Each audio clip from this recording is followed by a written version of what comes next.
let x equal to the number of cracks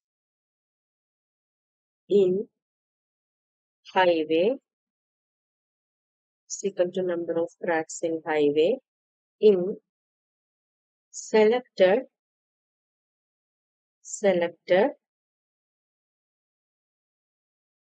regions in 1 kilometer. It is within 1 kilometer. And it is given that X follows a Poisson distribution with the average number of cracks as 2 per kilometers.